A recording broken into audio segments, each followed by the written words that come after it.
नमस्कार मित्रांनो, आज आपण इंडियन एव्हिडन्स ॲक्ट सेक्शन 10 पाहूया. सेक्शन 10चा आपण अभ्यास करूया, त्याचं विश्लेषण करूया. सेक्शन 10 काय म्हणतोय? सेक्शन 10 जो आहे तो कॉन्स्पिरसी बाबत आहे. कॉन्स्पिरसी म्हणजे गुन्हा करण्यासाठी कट करणं, आणि कोणताही गुन्हा करण्यासाठी कट करणं म्हणजे ज्या वेळेला दोन किंवा दोनपेक्षा जास्त व्यक्ती एकत्र येतात आणि एखादा गुन्हा करण्यासाठी ते कट करतात, त्याला आपण कॉन्स्पिरसी असं म्हणूया. मित्रांनो, कॉन्स्पिरसी म्हणजे काय? कॉन्स्पिरसी म्हणजे एक प्रकारची ही पार्टनरशिप आहे, इल्लीगल पार्टनरशिप आहे. त्यांच्या दरम्यान एक प्रकारचं एक ॲग्रीमेंट असतं. आणि काय ॲग्रीमेंट आहे? कोणत्याही प्रकारचा गुन्हा करायचा आहे किंवा ॲक्शनेबल रॉंग करायचं आहे. ॲक्शनेबल रॉंग म्हणजे कारवाई योग्य दुष्कृती असं त्यांना काम करायचं आहे, आणि त्याला आपण ॲक्शनेबल रॉंग म्हणत असतो. आणि हा जो शब्द आहे ह्या सेक्शनमध्ये आहे, म्हणून मी हा शब्द वापरलेला आहे. मित्रांनो, ही जी पार्टनरशिप आहे, ही जी कॉन्स्पिरसी आहे, आपण जी सिव्हिलमधली पार्टनरशिप असते ती कशासाठी असती? एक इन्कम कमवण्यासाठी असते, आणि कायदेशीर त्यांचा उद्देश असतो. त्यांचा उद्देश इन्कम घेणं असतं, पैसे कमवणं असतं, आणि कायदेशीर मार्गाने कायदेशीर इन्कम घेण्याचं असतं. ही तर काय आहे?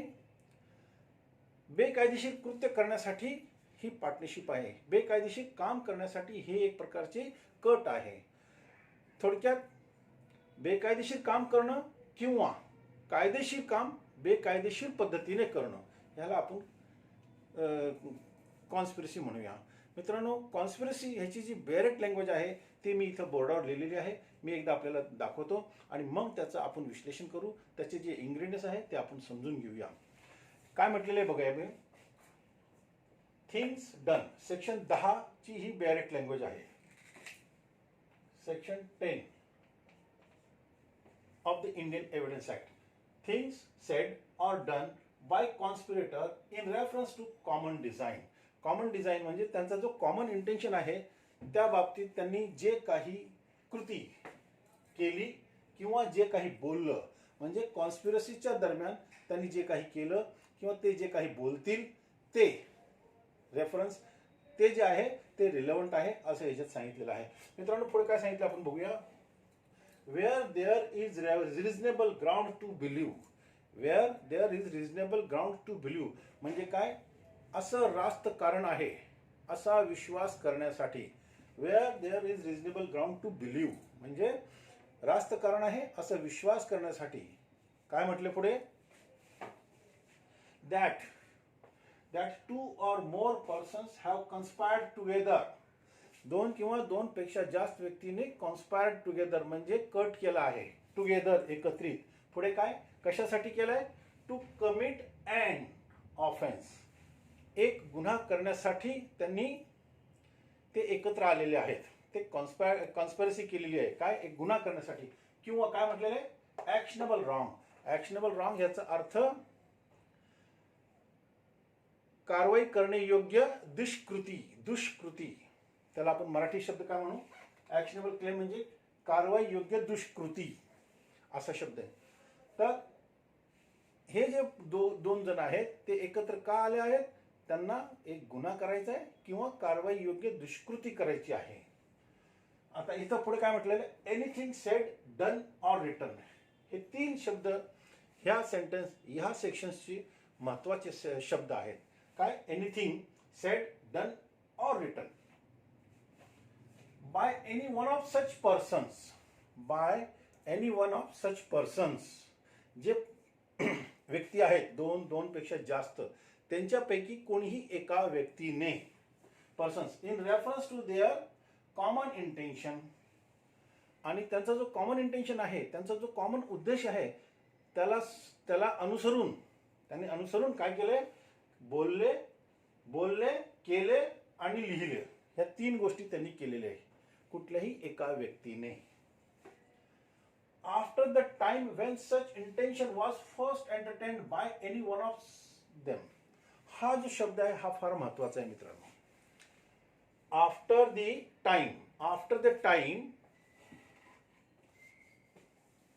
when such intention was first entertained by any one of them म्हणजे ज्या वेळेला त्यांनी असं ठरवलं की आपल्याला गुन्हा करायचा आहे, त्याच्यानंतर आफ्टर हा शब्द महत्वाचा आहे. After the time when such intention was first entertained by any one of them. कोणता इंटेन्शन? गुन्हा करण्याचा जो त्यांचं कॉमन इंटेन्शन आहे ते एकदा त्यांच्या दरम्यान ठरलं, तर त्याच्यानंतर हा शब्द आहे, त्याच्यानंतर एखादी कृती, एखादं बोलणं, एखादं लिहिणं, हे जे 3 गोष्टी आहेत जर केल्या गेल्या इज रिलेव्हंट फॅक्ट. मग ते काय आहे? ते रिलेव्हंट फॅक्ट आहे. आता हा मुद्दा मी एकदा परत बोलतो मित्रांनो, फार महत्वाचा आहे की 2 किंवा 2 पेक्षा जास्त व्यक्ती एकत्र येतात गुन्हा करण्यासाठी किंवा कारवाई योग्य दुष्कृती करण्यासाठी एकत्र येतात. पण केव्हा? ज्या वेळेला त्यांच्या दरम्यान असं ठरलं की बाबा आता गुन्हा करायचा आहे, ज्या वेळेला ठरलं त्याच्यानंतर, हा शब्द सांगतोय, त्याच्यानंतर त्यांच्यापैकी एखाद्या व्यक्तीने कोणतीही कृती, एनिथिंग, कोणतीही कृती, बोलणं, लिहिणं किंवा करणं, जे हे काम केलं, त्या ह्या ज्या घटना आहेत त्या काय आहेत? रिलेव्हंट आहे, रिलेव्हंट फॅक्ट आहेत त्या. As against each of the persons believed so conspiring. म्हणजे प्रत्येक व्यक्तीच्या विरुद्ध असा विश्वास केला जाईल. As against each of the persons believed, असा विश्वास केला जाईल. काय म्हटलेलं आहे? सो कन्स्पायरिंग, की ते अशा प्रकारे कट करीत आहेत असा विश्वास केला जाईल. पुढे काय म्हटलं बघा. As well for the purpose of proving the existence of conspiracy. आणि त्यांच्या विरुद्ध कॉन्स्पिरसी एक्झिस्टन्स मध्ये आहे असा विश्वास केला जाईल. तर मग तो गुन्हा पुढे काय? As for the purpose of showing that any such person was a party to it.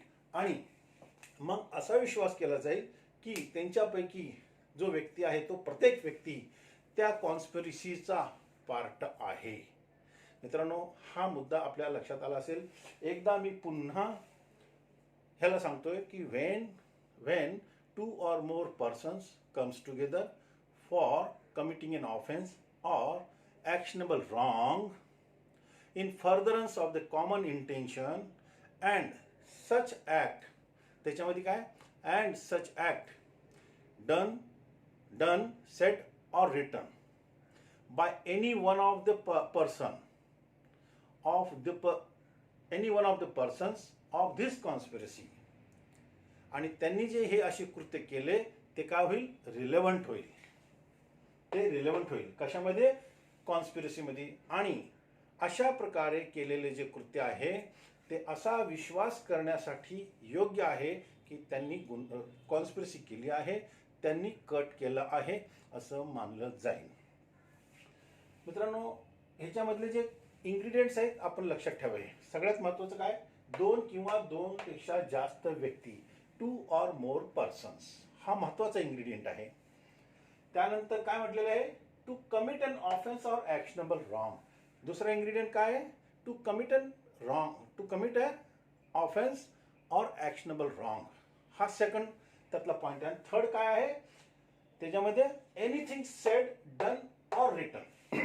त्याच्यामध्ये anything said, done or written, त्यांनी जे काही बोललं, जे काही लिहिलं किंवा जे काही केलं तर ते काय आहे? रिलेव्हंट आहे. पण केव्हा रिलेव्हंट आहे?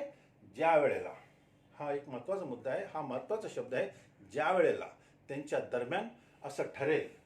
हे बघा, आफ्टर काय म्हटले? After the time when such intention was first entertained. म्हणजे ज्या वेळेला त्यांच्या दरम्यान असं ठरेल की गुन्हा करायचा आहे आणि मग त्याच्यानंतर ठरल्यानंतर त्यांच्या दरम्यान किंवा त्यांनी जे काही कृती केली, जे काही बोलले, जे काही लिहिले ते त्या कॉन्स्पिरसीचा भाग आहे असं समजलं जाईल. आणि त्यांनी जी केलेली कॉन्स्पिरसी आहे ती एक्झिस्टन्समध्ये आहे असा विचार केला जाईल, असं ते मान्य केलं जाईल. आता माझं असं मत आहे मित्रांनो, हा कॉन्स्पिरसी शब्द किंवा हा जो सेक्शन आहे आपल्या लक्षात आला असेल. आता यानंतर हा सेक्शन समजून घेण्यासाठी मी ह्या पुस्तकात दिलेला आपला म्हणजे पुस्तकात म्हणजे बॅरेटमध्ये दिलेला जो इलिस्ट्रेशन आहे तो मी आपल्याला समजून सांगत आहे. तो मी एकदा वाचेल आणि मग आपल्याला तो पॉईंट कळून जाईल. मित्रांनो, मी आता हा बोर्ड मिटवत आहे.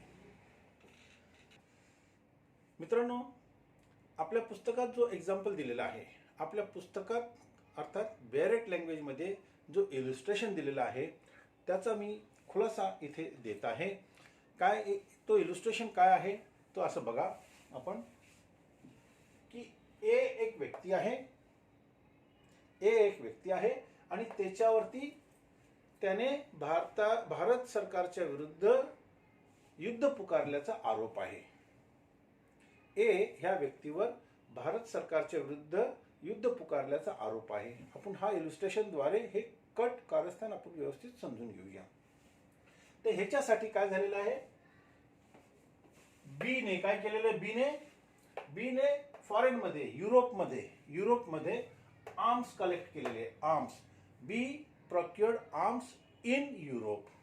बीचं हे काम होतं, बीने एवढंच केलेलं आहे. आता सीने काय केले, C collected money in Calcutta. सीने भारतात कलकत्तामध्ये लोकांकडनं फंड्स जमा केले आहेत, पैसे गोळा केलेले आहेत. ओके. नंतर डीने काय केलेलं आहे, डी परस्युडेड पीपल इन मुंबई. डीने मुंबईमधले काही लोकांचे मन वळवले, आपल्या बाजूने करून घेतलं. परस्युडेड पीपल इन मुंबई हे कुणी केलं, डीने केलं. आता ईने काय केलं, E publish writing in Agra. ईने काही हँडबिल पॅम्फलेट वगैरे छापले किंवा पेपर छापले आणि ते कुठे छापले, ते आग्रामध्ये छापले. हे ईने केलेलं आहे. आता एफने काय केलंय, एफनी जे पैसे ह्या सीने गोळा केले होते कलकत्तामध्ये ते पैसे एफ ह्या व्यक्तीने ट्रान्सफर केले. कुठं ट्रान्सफर केले, जी ह्या व्यक्तीला ट्रान्सफर केले आणि तो जी जो आहे तो काबूलमध्ये आहे. काबूलमध्ये विच कलेक्टेड बाय सी. म्हणजे सीने जे पैसे गोळा केले ते पैसे ह्या एफ व्यक्तीने जी ह्या व्यक्तीला काबूलमध्ये ट्रान्सफर केले. कशासाठी ट्रान्सफर केले, हे जे कट कारस्थान केलेलं आहे ते चालवण्यासाठी त्यांनी ते पैसे तिथे ट्रान्सफर केले. पुढे एचने काय केले, एचने एक पत्र लिहिलं आणि त्याच्यामध्ये ह्या संपूर्ण कॉन्स्पिरसीच्या बाबतीत माहिती दिलेली आहे. एच या व्यक्तीने एक पत्र लिहिलेलं आहे आणि त्याने ह्या कॉन्स्पिरसी बाबत माहिती दिलेली आहे. गिव्हिंग अकाउंट्स ऑफ कॉन्स्पिरसी म्हणजे तो अशी संपूर्ण माहिती देत आहे की असं असं आपलं सगळं कट कारस्थान आहे. म्हणजे आता इथे ए वरती जो आरोप आहे की तो त्याच्यावरती आरोप असा आहे की त्याने भारत सरकारच्या विरुद्ध युद्ध पुकारलेलं आहे आणि त्याच्यासाठी ह्या B C D E F आणि एच आणि जी ह्या सर्व लोकांनी काम केलेलं आहे. जी पर्यंतच्या लोकांनी काम केलेलं आहे. ह्या सर्व लोकांची जी ऍक्टिव्हिटी आहे आणि ए ची जी ऍक्टिव्हिटी आहे. आता हा महत्वाचा मुद्दा इथे असा आहे की ए जो आहे तो B C D E F G आणि एच यांना ओळखत नाही. B C D E F G H यांना तो ओळखत नाही. They are all stranger to A. पण त्यांनी इथे भारतात राहून ही सगळं कामं केलेली आहेत. ते ह्याच्यामध्ये सांगितलेलं इच रिलेव्हंट. आता हे जे कृत्य आहे, हे जे संपूर्ण कृत्य आहे ह्या लोकांनी इथे केलेलं हे सर्व काय आहे, रिलेव्हंट आहे. म्हणजे एच्या विरुद्ध जो गुन्हा आहे त्याच्यासाठी B C D E F G H ह्या लोकांनी जे कृत्य भारतात केलेलं आहे आणि हे कॉन्स्पिरसी करत असताना ह्या लोकांनी जे काही काम केलेलं आहे ते सर्व घटना, त्या सर्व फॅक्ट्स काय आहे, रिलेव्हंट आहे.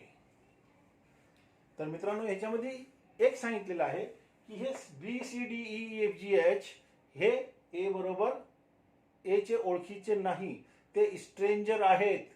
तरी देखील ह्यांचे जे कृत्य आहे हे ए चा गुन्हा सिद्ध करण्यासाठी रिलेव्हंट आहे. आता ह्याच्यामध्ये पुढचं आणि शेवटचं एक वाक्य आहे ते मी वाचून दाखवतो ह्या इलिस्ट्रेशन मधला. त्यात असं सांगितलेलं आहे, अल्डो, शेवटचं वाक्य वाचतो. Also the persons by whom they were done were stranger to him. ज्या लोकांनी हे काम केलं ते ए बरोबर स्ट्रेंजर आहेत, त्यांच्या ओळखीचे नाही. And also they may have taken place before he join the conspiracy और आफ्टर ही लेफ्ट इट. आता ह्या लोकांनी हे जे आहेत ह्यांनी ही जी कॉन्स्पिरसी आहे जॉईन करण्यापूर्वी आणि जॉईन करण्याच्या नंतर जरी आपला पार्ट काढून घेतला असेल, ह्या सर्व लोकांनी आपला पार्ट काढून घेतला असेल काम केल्यानंतर, तरी सुद्धा त्यांनी जे कृत्य केलेलं आहे, त्यांनी जो ॲक्ट केलेला आहे, त्यांनी जे काही लिखाण केलेलं आहे, त्यांनी जे काही बोललेलं आहे, ते सर्व कृती, ते सर्व ॲक्ट, ते सर्व एक घटना म्हणून एच्या विरुद्ध रिलेव्हंट आहे. मित्रांनो, मला असं वाटतं हा इलुस्ट्रेशन आपल्याला सफिशियंट आहे हे सांगण्यासाठी की सेक्शन 10 जो आहे तो काय आहे. सेक्शन 10 जो आहे तो कॉन्स्पिरसी हे सिद्ध करण्यासाठी आहे आणि हा सेक्शन जो आहे सेक्शन 10 हा प्युअरली आणि प्युअरली क्रिमिनल मॅटरसाठीच आहे. मित्रांनो, यानंतर आपण पुढचा सेक्शन 11 घेऊया.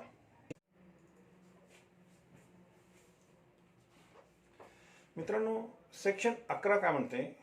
सेक्शन 11 असं म्हणते की ज्या फॅक्ट्स संबंधित नव्हत्या त्या आता संबंधित झालेल्या आहेत.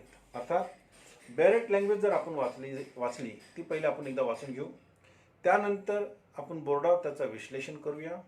मित्रांनो, सेक्शन 11 असं म्हणते when facts not otherwise relevant. Not otherwise relevant अर्थात ज्या एरवी रिलेव्हंट नव्हत्या त्या आता रिलेव्हंट झाल्यात. When facts not otherwise relevant become relevant. हे झालं सेक्शनचं हेडिंग. आता पुढे याच्यात काय म्हटलेलं आहे बघूया. Facts not otherwise relevant are relevant if, number 1 दिलेलं आहे, if they are inconsistent with any fact in issue और relevant fact. They are inconsistent with any fact in issue और रिलेव्हंट फॅक्ट. आणि सेकंड पॉईंट असं म्हटलेलं आहे if by themselves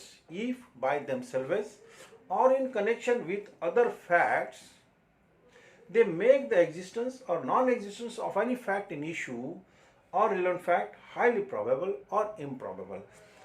आता मित्रांनो, आपण ह्या सेक्शनची जर बॅरेट लँग्वेज वाचली, प्लेनली वाचली, तर आपल्याला त्यातलं काही भाग समजतो, काही भाग समजत नाही.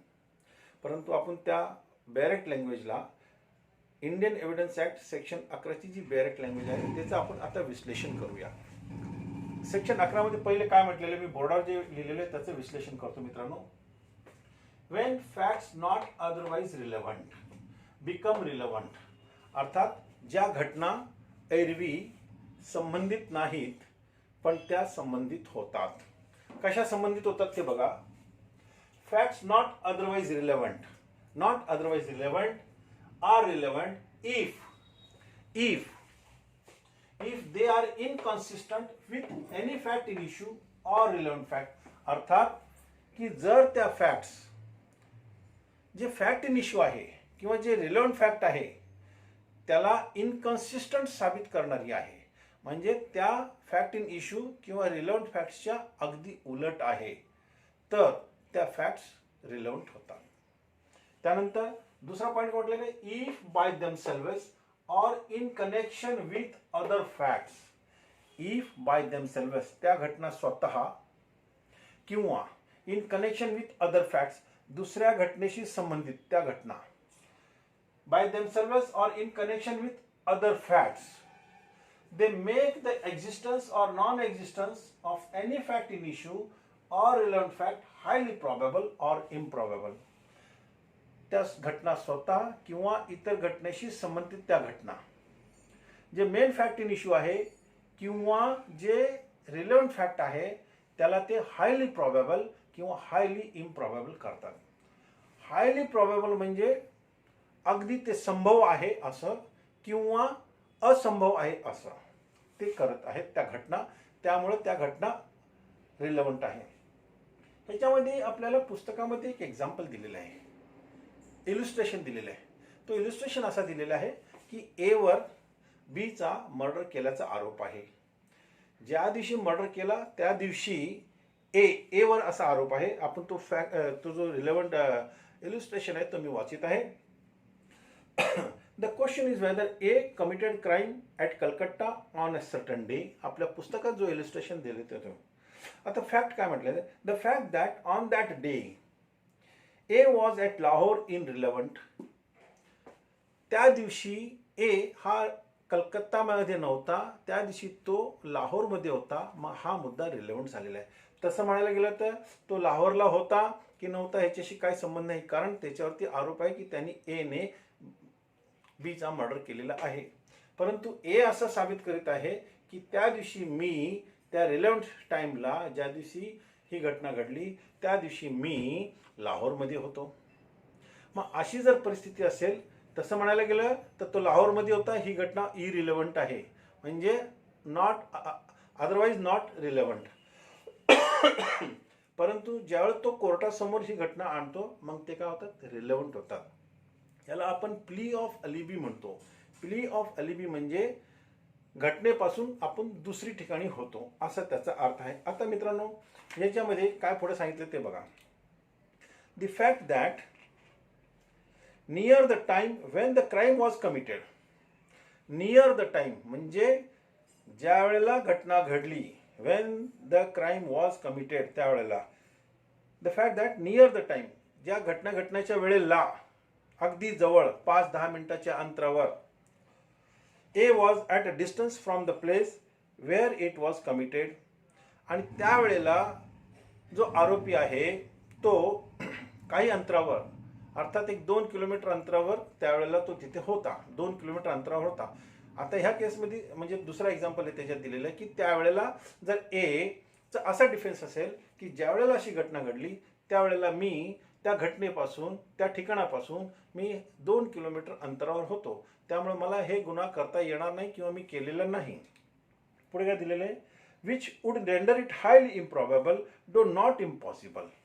म्हणजे जर समजा आरोपी त्या घटनेच्या जागेपासून 2 किलोमीटर अंतरावर होता तर हे हायली इम्प्रॉबेबल आहे.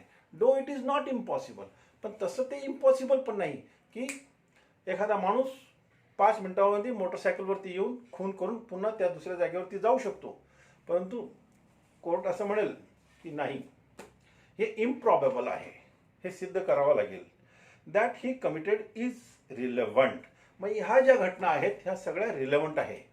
पण दोन्ही इथं आलं की तो 2 किलोमीटर अंतरावर होता म्हणून तो गुन्हा करू शकत होता, तो करूही शकला नाही.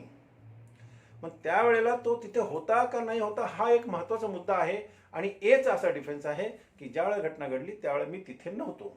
मग हे प्ली ऑफ अलिबी झालेलं आहे, म्हणजे तो त्यावेळेला तिथे नव्हता असं त्याचं म्हणणं आहे. हा एक ह्याच्यामध्ये मुद्दा आहे. आता दुसरा एक इल्युस्ट्रेशन दिलेलं आहे. The question is whether A committed a crime. आता असा आरोप आहे की काय एने क्राईम केलेला आहे. पुढे दिलेलं आहे त्याच्यावरती, the circumstances are such that the crime must have been committed either by A, B, C or D. आता प्रश्न असा निर्माण झालेला आहे, परिस्थिती अशी आहे की तिथे ए, बी, सी आणि डी होते आणि यांच्यापैकी कोणीतरी केलेला आहे गुन्हा. मग पुढे काय म्हटलेलं आहे, आणि त्याच्यामध्ये त्यामुळे काय होतं की ए, बी, सी, डी ह्या चौघांच्यावरती संशय आहे, परंतु आरोप जो आहे तो ए वरती आहे की काय एने गुन्हा केलेला आहे. मग आता अशा परिस्थितीमध्ये every fact which shows that crime would have been committed by none else and that it was committed either by B, C or D is relevant. आणि असा पुरावा समोर आणला की त्यावेळेला घटना घडली त्यावेळेला ए, बी, सी, डी तिथे होते, आणि असाही पुरावा आणला की बी, सी आणि डी यांनी हा गुन्हा केलेला नाही आहे. मग आता कोणी केलेला आहे, मग एनी केलेला आहे. मग आता बी, सी, डी हे हायली इम्प्रॉबेबल असा पुरावा आणत आहे की बाबा आम्ही हा गुन्हा केलेला नाहीये, आणि ए मात्र तसं काय आणू शकला नाही. तर मग ए वरती हा संशय जाणारच आणि ए ला मात्र तिथं कन्व्हिक्शन होणार, असं ह्या एक्झाम्पलमध्ये दिलेलं आहे. मित्रांनो, सेक्शन 11 मधली जी बेरेक्ट लँग्वेज झाली आपली हे आपण समजलेलो आहे. तर ह्याच्यामध्ये काय म्हटलेलं की सेक्शन 11 काय म्हणतोय, section 11 says that fact which is in issue. आता इश्यू काय होता की काय ए ने बीचा मर्डर केलेला आहे, समजा हा एक इश्यू आहे. तर हे जे फॅक्ट इन इश्यू आहे this can be proved by the prosecution. परंतु काय, this can be disproved also, this can be disproved by existence of another fact. आता जसं ए वर असा आरोप आहे की ए ने बी चा मर्डर केलेला आहे. आता ही प्रॉसिक्युशनची स्टोरी आहे.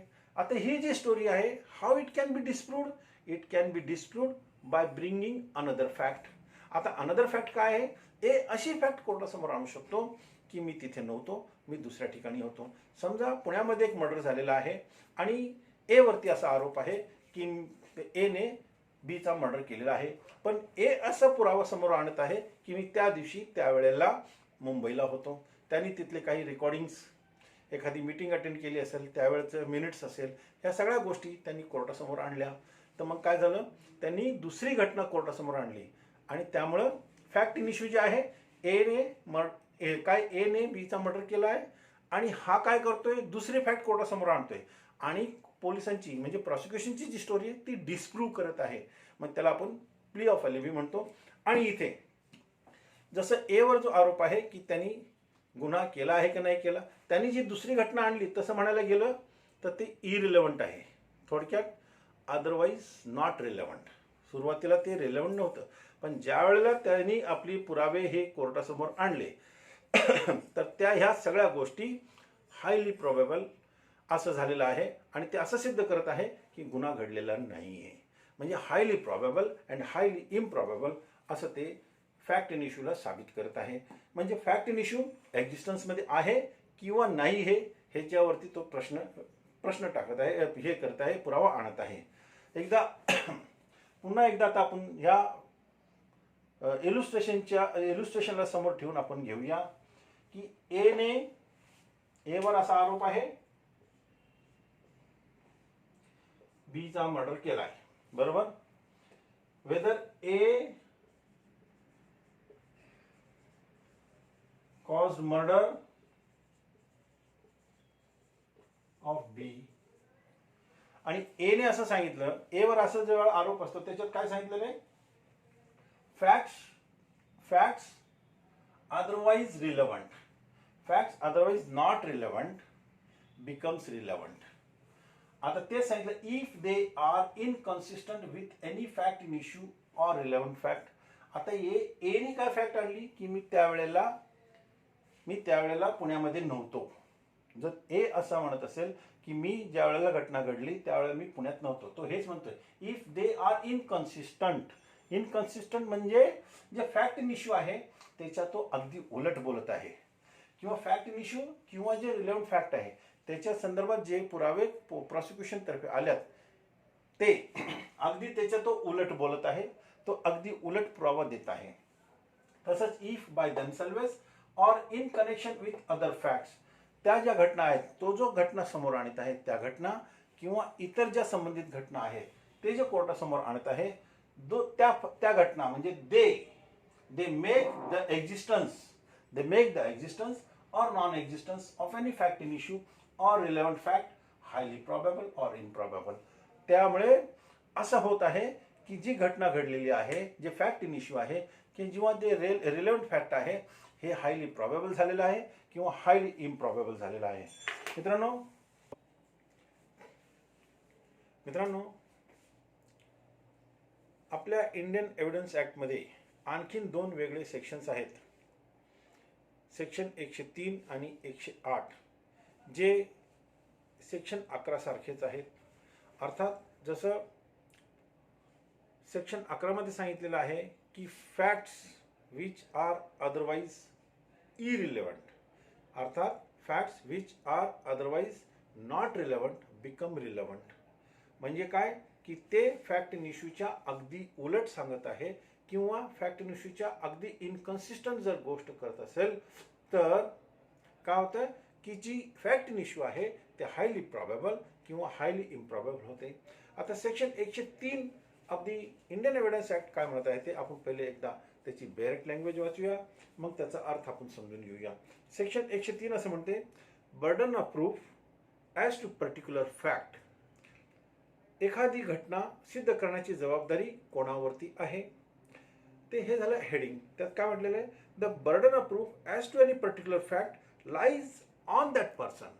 बर्डन ऑफ प्रूफ कोणावरती लाय करत आहे, कोणावरती त्याची जबाबदारी आहे सिद्ध करण्याची? On that person who wishes the court, की जो असा विचार करतो, ज्याची अशी इच्छा आहे, काय आहे की that the court to believe in its existence, आणि त्याची अशी इच्छा आहे की कोर्टाने ही घटना अस्तित्वात आहे असा विचार करावा. अनलेस, पुढे काय म्हटलंय, unless it is provided by any other law that the proof of that fact lie on any particular person. Unless, जर समजा एखाद्या कोर्ट कायद्याने असं सांगितलं असेल की ही घटना सिद्ध करण्याची जबाबदारी अमुक व्यक्तीची आहे, तर गोष्ट निराळी. अदरवाईज जो व्यक्ती असा विचार करतो, ज्या व्यक्तीची अशी इच्छा आहे की ही घटना अस्तित्वात आहे असं कोर्टाने विचार करावा आणि त्याच्या बाजूने निर्णय द्यावा, तर ते सिद्ध करण्याची जबाबदारी त्या व्यक्तीवरतीच आहे. आता ह्या सेक्शन खाली एक इल्युस्ट्रेशन दिलेलं आहे. तो इल्युस्ट्रेशन असा दिलेला आहे की ए ची अशी इच्छा आहे की बी ने गुन्हा केलेला आहे, बी ने चोरी केलेली आहे असं कोर्टाने विश्वास करावा, आणि बी ने त्याने केलेली चोरी सी ला कधीतरी सांगितलेली आहे, म्हणजे चोरी केल्यानंतर बी ने ती घटना सी कडे मान्य केलेली आहे. आता ए सी ला कोर्टासमोर आणून ती घटना सिद्ध करू शकतो की बाबा बी ने तुला सांगितलं होतं की त्यांनी चोरी केलेली आहे, परंतु बी सुद्धा आपली घटना कोर्टासमोर आणू शकतो की मी त्या दिवशी, ज्या दिवशी घटना घडली त्या दिवशी मी अमुक ठिकाणी, म्हणजे ज्या ठिकाणी घटना घडलेली आहे मी त्या ठिकाणी नव्हतो. आता जो बॅरॅक लँग्वेजमध्ये जो इल्युस्ट्रेशन दिलेला आहे तो मी आपल्याला वाचून दाखवतो मित्रांनो.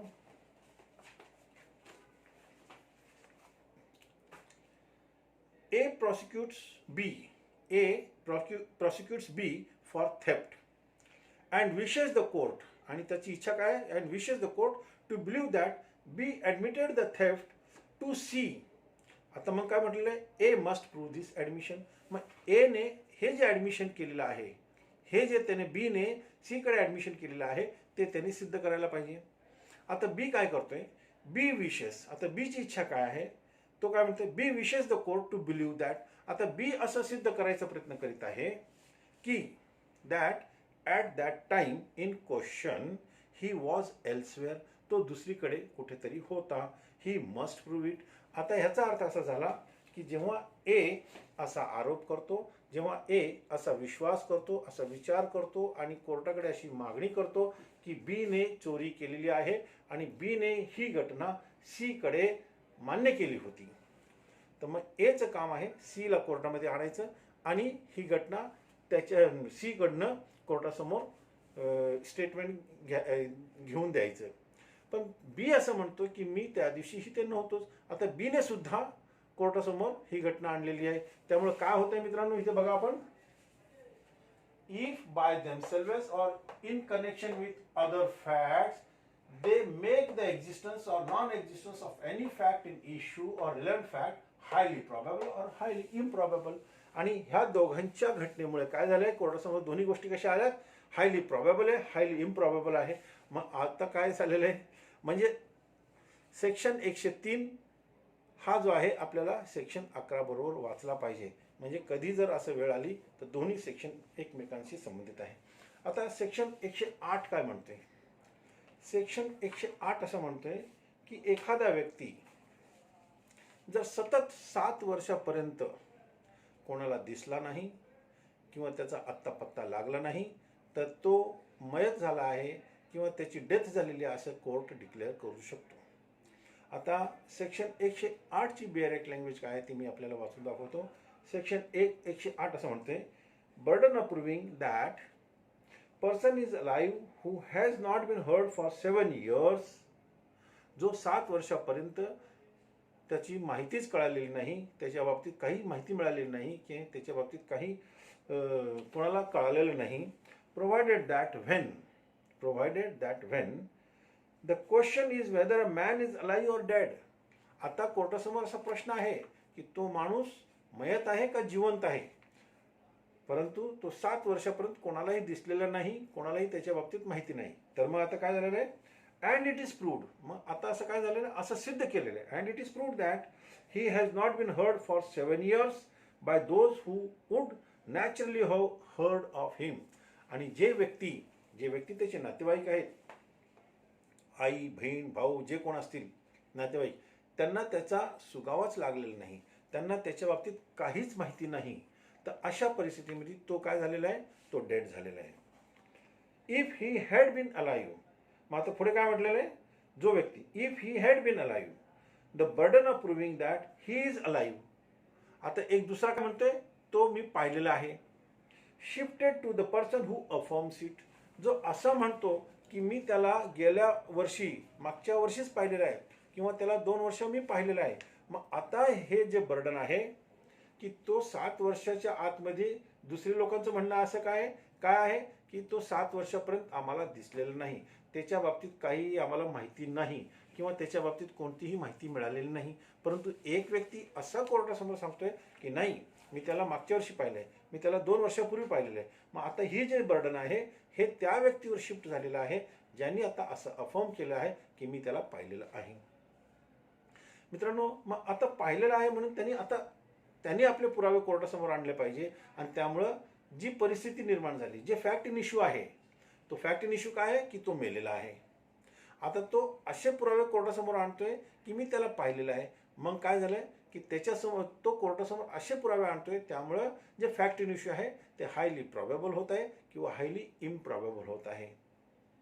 तर मित्रांनो, सेक्शन 103 आणि 108 आपण सेक्शन 11 बरोबर वाचलेलं आहे आणि ते एक सारखेच आहेत म्हणून ते मी तुम्हाला वाचून दाखवलेलं आहे.